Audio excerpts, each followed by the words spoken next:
Em Jesus. Bom dia, Relevance. Estou muito feliz de estar aqui com vocês nessa manhã. A nossa mensagem, ela tem um tema muito especial para mim hoje, porque faz parte do livro que eu escrevi. Ela é inspirada no capítulo 5 do meu livro, que se chama, o capítulo, né? Você vai ser rejeitado e tá tudo bem com isso.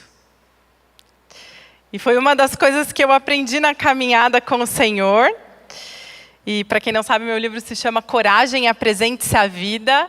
Hoje as meninas até prepararam uma mesinha ali, tem livros no final. Eu vou estar lá. Mas antes de começar, né, eu quero fazer duas coisas. Eu quero ler um trecho da palavra de Deus. E depois eu quero te contar uma história pessoal. Pode ser?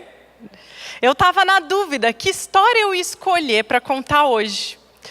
Porque no livro eu uso duas. Uma da minha infância, para falar sobre esse tema, e uma de sofrência, gente. Aí eu pergunto para vocês, qual vocês preferem? Opa, o pessoal está aqui da frente, está falando sofrência.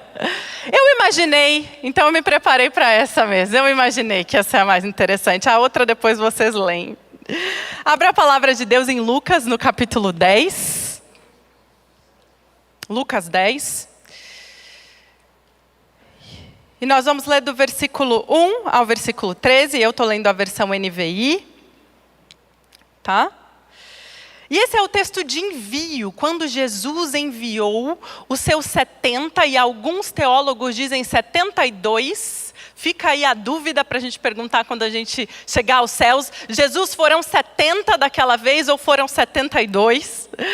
Mas ele os enviou para a missão, para a pregação do evangelho, para anunciarem o reino. E diz assim: depois disso, o Senhor designou outros 72 e os enviou de 2 em 2 adiante dele, a todas as cidades e lugares para onde ele estava prestes a ir. Ele lhes disse: a colheita é grande, mas os trabalhadores são poucos. Peçam, portanto, ao Senhor da colheita que envie trabalhadores para a sua colheita. Vão! Eu os envio como cordeiro no meio de lobos. Não levem bolsa, nem saco de viagem, nem sandálias, e não saúdem ninguém pelo caminho. Quer dizer, não leva mala. Quando entrarem em uma casa, digam primeiro: paz a esta casa. Se houver ali um homem de paz, a paz de vocês repousará sobre ele. Caso contrário, ela voltará para vocês. Fiquem naquela casa e comam e bebam o que derem a vocês, pois o trabalhador é digno do seu salário. Não fiquem mudando de casa em casa. Quando entrarem em uma cidade, essa parte é importante, versículo 8, e forem bem recebidos, comam o que for posto diante de vocês. Curem os doentes que ali houver e digam-lhes: o reino de Deus está próximo. Contudo, quando entrarem em uma cidade e não forem bem recebidos, saiam por suas ruas e digam: até a poeira da sua cidade que se apegou aos nossos pés, sacudimos contra vocês. Fiquem certos disso, o reino de Deus está próximo.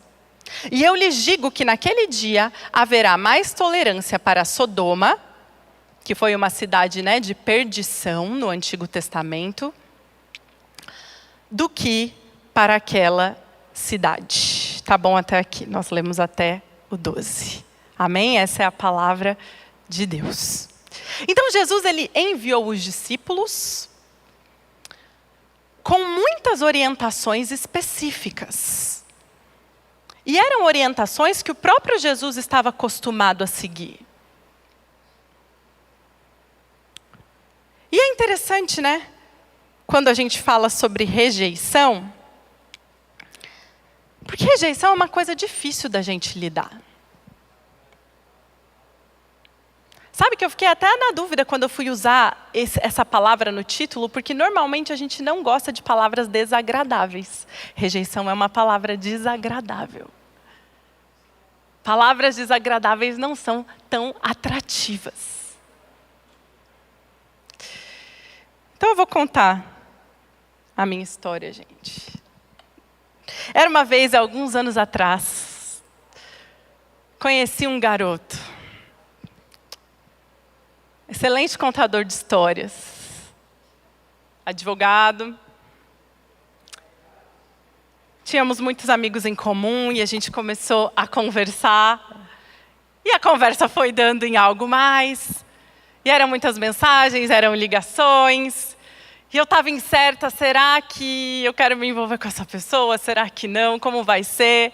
Mas quando vi, já estava envolvida, como toda pessoa que se apaixona. E eu me lembro que começou a chegar chocolate lá em casa, né? Flores e coisas, e convites para sair. E na época eu pastoreava os jovens, e eu me lembro que eu estava num mês muito frenético, porque era acampamento, né? Todo pastor de jovens já passou por acampamento. E organizando acampamento, e aí eu lembro que era longe, ele não era da minha igreja, essa pessoa, e aí eu fui pro acampamento coordenar, trabalhar, e aí um dia ele dirigiu 2 horas só para ir lá me ver no acampamento. Eu falei, gente, tá sendo bem intencional, né? Tá tudo dando certo, é isso? É isso, tá demonstrando. Tô gostando dessa pessoa, interessante. E nós conversávamos e fomos criando a expectativa de logo iniciar um relacionamento. Contando bem resumidamente. E eu me lembro que nós tínhamos marcado de sair na semana seguinte, e nesse dia ele desapareceu. Desapareceu. E eu falei, gente, aconteceu alguma coisa. Esse menino sofreu um acidente, esse menino... O que está acontecendo? E aí eu liguei, não respondi a ligação. Depois de um dia ele apareceu. E nós nos ligamos para conversar. E ele veio com aquela triste frase do não é você, sou eu. E eu me lembro que ele falou sobre eu estava orando e eu entendi em Deus que não é isso. É outra coisa, gente, que com pastora não rola. E eu lembro que naquele momento eu estava com dificuldade até de processar. Sabe quando você escuta uma coisa e você não está processando? Porque você está totalmente em outra página, você não viu aquilo vindo. E foi difícil demais lidar com aquilo, mas eu escutei, só escutei. Falei, bom, se é isso que você está falando, ok. Desliguei o telefone. E o meu coração se quebrou ali. Nem eu sabia que eu estava tão interessada naquela pessoa. Porque para mim eu ainda estava descobrindo. Mas quando ele me falou, eu não estou escolhendo você, em outras palavras, é isso que eu entendi, é isso que eu ouvi, é isso que meu coração captou, eu desmoronei. Desmoronei. Eu lembro que eu fiquei muito chateada, eu fiquei muito triste. Muito triste. E eu me lembro que poucos dias depois eu abri as mídias sociais, a gente estava trabalhando juntos em alguns eventos na cidade, e eu vi uma foto dele com a ex. E aí eu falei, putz, agora entendi. E foi difícil de lidar. Eu lembro que eu tinha que ministrar em um dos dias, ele ia estar no culto. E aí ele estava organizando o evento, ele me ligou para confirmar se eu ia. E eu falei, eu vou. E eu lembro que eu cheguei nesse evento, eu levei meu cunhado comigo, porque eu estava me sentindo desamparada. Esse é o sentimento da rejeição. Estava me sentindo desamparada, de certa forma eu precisava. Então o meu cunhado era uma presença física, né? Ele é alto, quem conhece, bem alto, Kelvin, né? Grande. Tem presença. Eu falei, Kel, eu vou lá ministrar, você vai comigo, que eu preciso entrar. Era físico, eu precisava de uma companhia, eu precisava me sentir amparada. E eu lembro que eu fui e eu passei aquele louvor de joelho. Gente, quando você é crente, né? Essas coisas te levam para mais perto de Deus. A rejeição, a dor, os momentos difíceis, eles nos levam ao quebrantamento. Depois eu fui ver fotos do evento e eu falei, meu Deus, só tem foto minha de joelho. Chorando. E eu me lembro que depois de um tempo, um amigo meu me ligou e falou assim: Ale, eu tive um sonho com você. E eu realmente estava tendo uma dificuldade de sair daquele lugar de dor naquele momento. Eu já tinha aceitado, mas meu coração estava impactado pelo que tinha acontecido. Ele me ligou e falou: eu sonhei com você, eu te vi em posição fetal, no chão, na frente de uma igreja. Falei: fala, Deus. E você chorava. E ele fez seminário comigo, esse amigo: eu nunca te vi chorando tanto, e você chorava. E aí todos nós nos reunimos ao seu redor. E a gente começou a te cobrir com oração. E no final o Senhor trouxe a palavra de Salmo 126:1, que dizia: quando o Senhor restaurou a nossa sorte, ficamos como quem sonha, e a nossa boca se encheu de riso. E as pessoas reconheceram: grandes coisas fez o Senhor, por isso eles estão alegres. Amém? Eu não estava sentindo isso. Eu lembro que eu peguei esse texto, eu coloquei na parede do meu quarto e eu falei: é isso. Todos os dias eu acordava e eu lia: quando o Senhor mudou a nossa sorte, a nossa boca se encheu de riso. O Senhor estava me falando: você vai mudar de estação, calma. Por que eu estou contando isso? Para que você se lembre comigo que momentos de rejeição não são fáceis. Não interessa, eu ouvi de várias pessoas: ele não era para você, você era melhor que... Gente, esses papos não funcionam quando o que você quer é ser aceito. É só isso. Quando o que você quer é ser escolhido, quando o que você quer é ser nomeado, quando o que você quer... E muitas vezes a gente passa por essas situações no nosso ambiente de trabalho, com amigos. A gente passa por essa situação dentro da igreja. São momentos onde você quer ser aceito de alguma forma específica e você não é. E isso faz parte da vida. Sabe, aonde for faz parte da vida. As pessoas costumam dizer: a gente não pode agradar todo mundo, nem Jesus agradou. Mas a verdade é que ninguém quer agradar todo mundo. A gente quer agradar pessoas específicas. O nosso agradar tem nome, tem posição, tem situação específica. E sabe o que dói? Quando a gente não consegue agradar justamente quem nós gostaríamos de agradar. É ou não é? Esse é o nosso medo.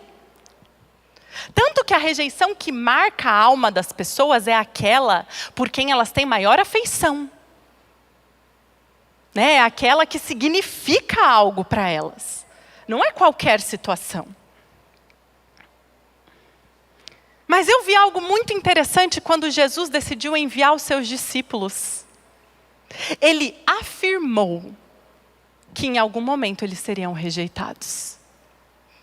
Não só isso, ele os preparou para quando isso acontecesse. Então hoje, baseado na instrução que Jesus deu aos seus discípulos no envio, eu retirei 3 pontos sobre o que Jesus nos ensina na rejeição, ou para lidar com a rejeição na jornada, na caminhada. Porque, especificamente, o cristão, na sua missão de levar o evangelho, de viver o evangelho, de viver o seu chamado, ele vai passar por momentos de rejeição. E Jesus quer nos preparar para isso. Então, a lógica de Jesus é oposta à nossa, porque nós trabalhamos para fugir desse lugar. Mas Jesus está te falando: meu filho, vai, mas vai preparado. Então, quantos querem ser preparados aqui hoje? Amém? Então, vamos lá. A primeira coisa, gente, que eu gosto de dizer é: antes de tudo, ou primeiramente, não fuja. Eu acho tão interessante que Jesus, ele falou: vão, eu os envio como cordeiros no meio de lobos. Olha que interessante. Jesus, ele falou: vocês estão indo como cordeiros no meio de situações adversas, no meio de espíritos malignos. Então, todas as vezes que você é enviado pelo Senhor, saiba, você está indo como cordeiro em meio a lobos, às trevas, ok? É uma missão desafiadora. Mas ela também é preciosa e ela requer foco. Lembra que a gente leu que Jesus falou para eles, não leva isso, não leva aquilo, não leva sandália, não para conversar com gente no meio do caminho.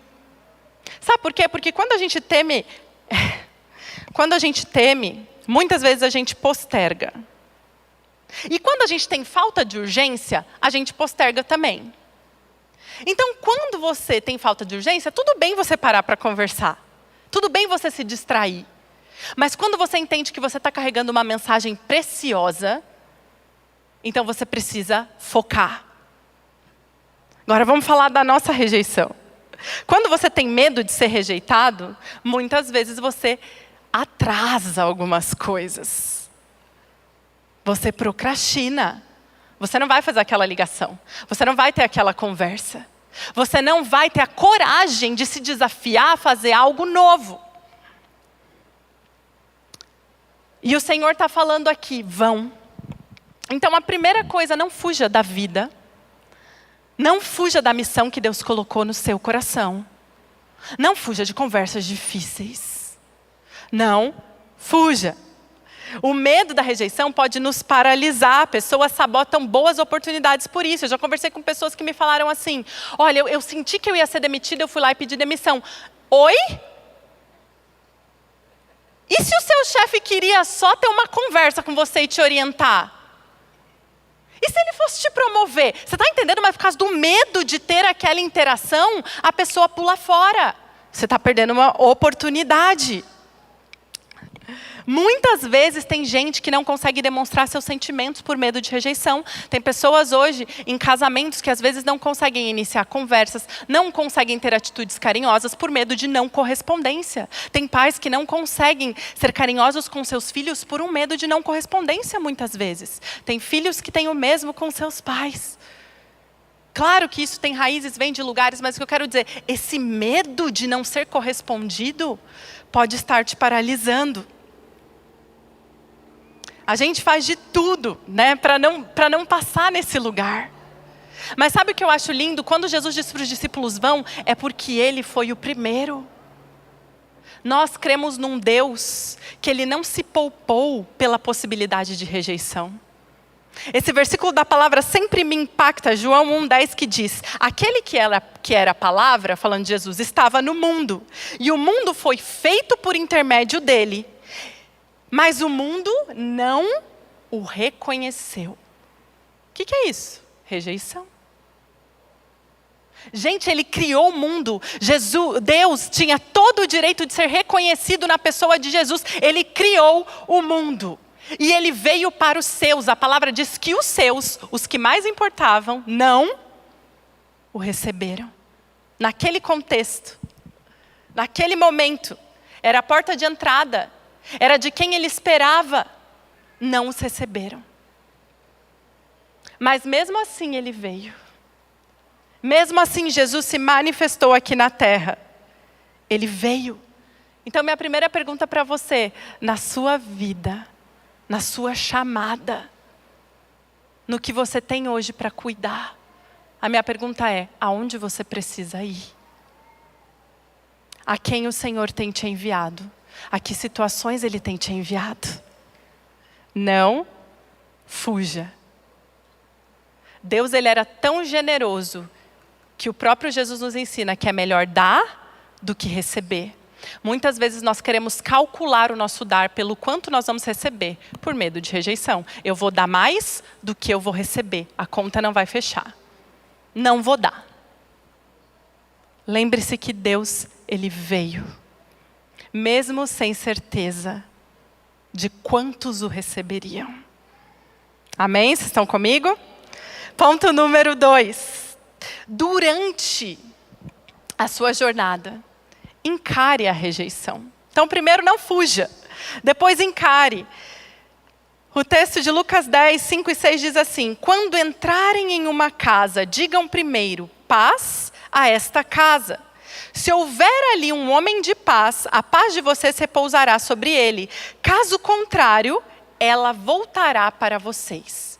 Eu acho isso muito bonito e fala sobre como Deus é um Deus completo. Aqui o Senhor está te dizendo, e dizendo para os discípulos dele, quando você chegarem, ministrem paz. O que quer dizer isso? A reconciliação com Deus. Então você chega, você não foge, e você ainda apresenta o que você veio apresentar. Na vida nós precisamos ser assim. Eu estou com medo.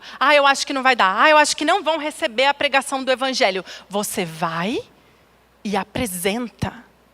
Eu gosto de falar, apresente-se a vida, se aplica aqui. Apresenta ali, apresenta a mensagem. Ministra a paz. Se ali tiver um homem de paz, o que é um homem de paz? Alguém pronto para receber tudo que você tem para oferecer. Se tiver a paz que você entregou, vai repousar sobre ele.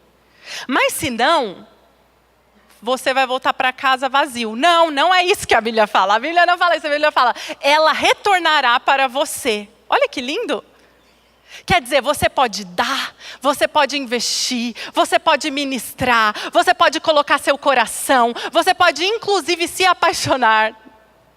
Nós temos um Deus repleto de amor. Nós temos um Deus repleto de vida. Nós temos um Deus repleto de paz. E aquilo que não for recebido, a mensagem que não for aceita, a paz que não for, ela retorna para você. Você não vai ficar desfalcado. Amém? Então, todas as vezes que você investir na pregação do Evangelho, num projeto de Deus, que você colocar o seu amor em algo, saiba, a paz que não é recebida, ela continua, ela retorna sobre você. Amém? Tem uma pesquisadora social que chama Brené Brown, não sei quem conhece. E ela fez uma pesquisa para identificar pessoas que ela chamou o grupo de pessoas plenas. O que eram as pessoas plenas? Eram pessoas que ela acreditava que estavam satisfeitas com a sua relação com a vida. Que o coração delas estava cheio. E uma das coisas que ela identificou é que essas pessoas nem sempre eram as pessoas mais populares ou que eram aceitas em todos os lugares que elas chegavam. Mas elas eram pessoas que elas iam, por exemplo, às rodas de convivência, elas tinham contato social e elas sempre entregavam, mostravam aquilo que elas eram. Independente do grau de aceitação que elas tinham. E uma outra coisa é que elas se sentiam amadas, elas tinham a crença de um amor incondicional que não dependia daquela aceitação. Eu não sei quem são essas pessoas, mas eu quero te dizer, deveria ser a gente. Porque amor incondicional é o que nós recebemos em Cristo. Identidade firmada é o que nós recebemos em Cristo. Você tem tudo para ser uma pessoa plena. É que a gente acha que ser uma pessoa plena é ser aceito em todo lugar que a gente vai. É ocupar os melhores lugares em todo o tempo. Não, mas é não abrir mão da sua verdade. Daquilo que o Senhor te confiou. Da sua identidade. Vocês estão comigo? Então tá bom. Nós temos uma impressão que a rejeição diminui nosso valor. E por isso doeu tanto para mim aquele dia. Foi isso que eu tive que ficar com o Espírito Santo trabalhando. E sabe qual é o mais difícil quando você é crente? Que você sabe que você não pode odiar. E você sabe que o mesmo amor que Deus tem por você, tem por Ele. Você está entendendo? É muito difícil. E aí eu fiquei naquele processo, Deus me ama, mas também ama aquele cara. E o fato dele ter feito uma outra escolha agora não significa que o meu valor seja menor, mas até o seu coração conseguir absorver essa verdade, mas ela é verdade. E aí quando você consegue estar nesse lugar, você é uma pessoa plena. É uma bênção. Você enxerga a promessa de Deus, aquilo que Ele está fazendo. Não se limita pelo não que alguém te deu. Não se limite pelo não que alguém te deu. Eu estou aqui para te dar essa mensagem hoje. Eu não sei qual foi no seu caminho que tenha te paralisado. Não é porque essa porta específica não se abriu, que o Senhor não tem um caminho para você. Amém? Existe um tipo de personalidade. Eu gosto de estudar muito personalidade, né? Tem um estudo de personalidade que chama Enneagram. E dentro dos números tem o número 3, que é o performático. Não é o meu. É uma personalidade que eu acho o máximo, gente, eu amo. me dou muito bem. E essa pessoa, ela é o tipo de pessoa que ela conquista todo mundo. Sabe aquela pessoa que está sentada na mesa e aí todo mundo ela conquista. Se ela tiver que vender um produto, todo mundo vai comprar, entendeu? Ou você vai sair dali com ela, ou você vai estar ali comprando o que ela tem para te oferecer. E essa pessoa, ela se transforma muitas vezes para ela ter o objetivo dela conquistado. É uma pessoa muito ligada ao sucesso, ela gosta muito disso, ela gosta de estar nessa posição, o valor dela muitas vezes é atrelado a isso. Só que muitas vezes isso tem um perigo. Que esse tipo de personalidade, e eu acho que todo ser humano tem que lidar, porque essa pessoa ela consegue se adaptar tanto, e ela consegue performar tanto, e ela faz isso tão bem, que às vezes quando ela está sozinha, ela para, ela reflete, ela pensa, quem eu sou? O que é profundo mesmo em mim? E aí ela precisa ser lembrada disso, para que ela continue a performar de uma maneira positiva. E sabe, eu entendi que nem tudo que faz a gente ser aceito momentaneamente faz a gente ser melhor. Então, às vezes você queria muito uma aceitação, e aí você se transforma para essa aceitação na sua jornada, mas nem sempre isso está te fazendo alguém melhor. Às vezes não, dizer não para algumas circunstâncias, às vezes entender até onde você deve mudar e até onde não, de acordo com a palavra, de acordo com os princípios de Deus, isso vai ser necessário. Ok? Então a gente precisa entender que na nossa vida tem coisas que são mutáveis, moldáveis. Por exemplo, o nosso caráter está sendo moldado por Cristo. Yes, graças a Deus. Somos como vaso na mão do oleiro. Então a gente tem que ficar vigia. Senhor, o que eu preciso mudar? O que eu preciso ajustar? Mas tem coisas que são imutáveis na nossa vida. São coisas que Deus nos deu, faz parte de quem você é. E você não deve abrir mão. Mas sabe o que esse ponto nos diz? É que a mensagem de Deus, ela é imutável. Jesus falou, você vai e anuncia. Se a pessoa não aceitar, você deixa. Deixa e a paz retorna para você. Não muda, não altera, não tenta adaptar, não tenta convencer mudando a mensagem. Isso não existe. Ela é imutável. E aí o ponto número 3. Então, primeiro, não fuja. Segundo, encare, Você tem que colocar a sua verdade na mesa, tem que dar um tempinho ali. E terceiro, siga o seu caminho. Eu amo essa parte. Porque depois que você compareceu na missão, depois que você entregou, depois que você fez o que o Senhor colocou no seu coração, nunca antes disso, depois que você expôs, você lidou, você tratou com a situação, aí sim você pode seguir o seu caminho. Jesus disse a eles, contudo, quando entrarem em uma cidade e não forem bem recebidos, saiam por suas ruas e digam, até a poeira da sua cidade que se apegou aos nossos pés sacudimos contra vocês. Fiquem certos disso, o reino de Deus está próximo. Existia culturalmente esse hábito, Você sai, você bate o pé. Não vão sair por aí batendo o pé, gente. Por favor. Você bate o pé. E naquele contexto eles estavam querendo dizer, nós anunciamos o evangelho, mas vocês não quiseram recebê-lo. Vocês não nos deram nem espaço para fazer milagres aqui, para desenvolver essa mensagem, para que ela floresça. Então, é como se nós lavamos as nossas mãos. Obviamente que esse é um contexto muito específico da pregação da palavra. Porque aqui tem inclusive coisas que as pessoas colheriam dentro desse contexto por rejeitarem a pregação do evangelho. Na nossa vida, nos nossos relacionamentos, obviamente, se nós não estamos falando da pregação do evangelho que é imutável, você está falando das suas demandas, dos seus relacionamentos, então as consequências são diferentes, não tem como usar a mesma medida. Mas da mesma forma, nós temos que saber a hora de ir embora. Já pensou se naquele relacionamento, naquela ligação, eu ficasse insistindo?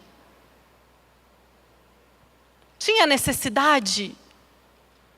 Muitas pessoas não sabem o ponto de partir. O ponto de abrir mão. O ponto de entender que está na hora de seguir o caminho. E até o Senhor ensinou os seus discípulos a hora de seguir o caminho. Eu acho interessante que o próprio Jesus, uma vez, aplicou isso, de seguir seu caminho. Jesus foi rejeitado em Nazaré. É muito forte essa história. Em Marcos 6 conta, em Lucas 4 também, mas eu gosto de Marcos 6, né? Que Jesus começou a pregar em Nazaré, e Nazaré é a cidade de onde ele veio, né? Da família dele. E aí, cidade, né, que as pessoas conheciam o pai, a mãe, o irmão. Onde ele tinha familiares e conhecidos. E Jesus, ele começa a pregar ali em Nazaré. E as pessoas se admiram no primeiro momento, porque ele era Jesus, né, gente? Ele tinha unção, ele tinha desenvoltura, ele sabia falar, ele fazia milagres, e as pessoas começaram a ver aquilo. E aí a palavra fala que encontraram motivo de tropeço nele. Para encontrar tem que buscar. Cavaram alguma coisa para falar sobre Jesus. E aí começaram a falar, mas ele não é o filho desconhecido de Maria e de José? Mas ele não é aquele menino? Mas ele não é aquele que a gente já é familiar, já conhece a história? E aí diz que a incredulidade entrou no ambiente, quer dizer, as pessoas foram contaminadas na sua fé. E Jesus não pôde realizar milagres naquele lugar. E sabe, eu acho interessante que foi justamente o que Jesus não podia mudar, que usaram como pedra de tropeço para o ministério dele. Ele podia mudar que era filho de Maria, gente. Ele podia mudar que ele veio de Nazaré. Tem coisas na sua vida que você não tem como. E até isso pode ser tropeço. Mas o Senhor tem os planos e os caminhos dele. E eu acho interessante que Jesus disse naquele dia, eu não posso realizar milagres aqui. Eu não posso. E Jesus se retira. Primeiro eles tentam ferir a Jesus, né? E aí ele se retira. E eu fico pensando, o vazio daquele momento na cidade de Nazaré. Jesus era tudo que nós precisamos e que eles precisavam. Jesus estava prestes ali a curar, a transformar, a ministrar.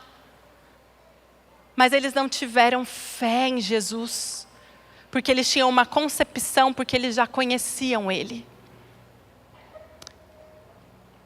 E aí eu comecei a pensar no ano que nós estamos vivendo, o ano da família. Eu já estou chegando ao fim da mensagem. E uma frase sobre esse momento veio ao meu coração. Porque muitas vezes nós podemos estar perdendo a manifestação de Deus por causa da falta de fé no que é familiar. Já pensou nisso?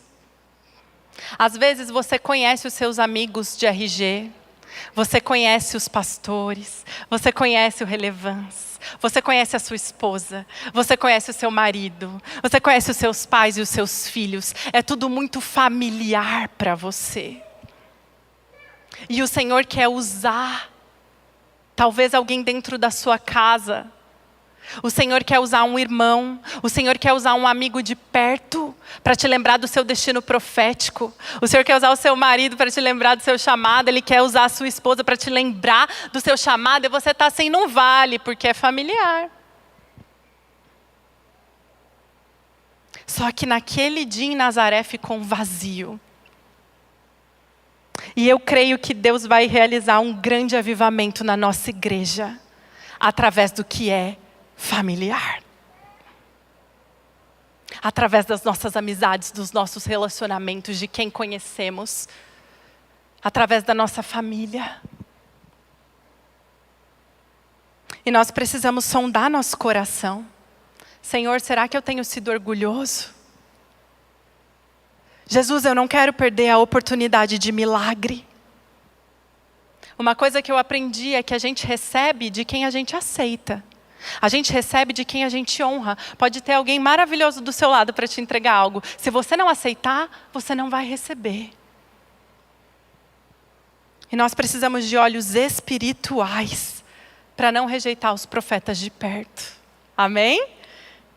Que em relevância a gente possa viver esse avivamento. Irmãos ministrando a irmãos. O Senhor usou Davi para libertar o exército onde os irmãos dele estavam, né? Contra Golias, libertar Israel. O Senhor usou Moisés, que era tanto do Egito como judeu. E o Senhor usou Jesus, um homem para a humanidade, um judeu para judeus. O Senhor vai te usar onde você está. E eu sei que aqui todos estão desejosos de ser usados pelo Senhor. Então eu queria que você começasse a sondar o seu coração nessa manhã. Sabe, algum ponto dessa palavra pode ter falado especificamente com você, e hoje eu quero pedir a Jesus que compartilhe conosco o coração dele de uma forma específica. Talvez você precisa de cura e de firmeza. Talvez você precisa de arrependimento. Talvez você precisa de visão para quem está perto. Ou visão a respeito da sua vida. Você está num momento de rejeição e você fala, Deus, estou paralisado nesse lugar. Eu quero sair, eu preciso sair. Ou te falta ousadia para o ID. Seja onde você estiver, essa é uma manhã de movimento hoje, gente. E antes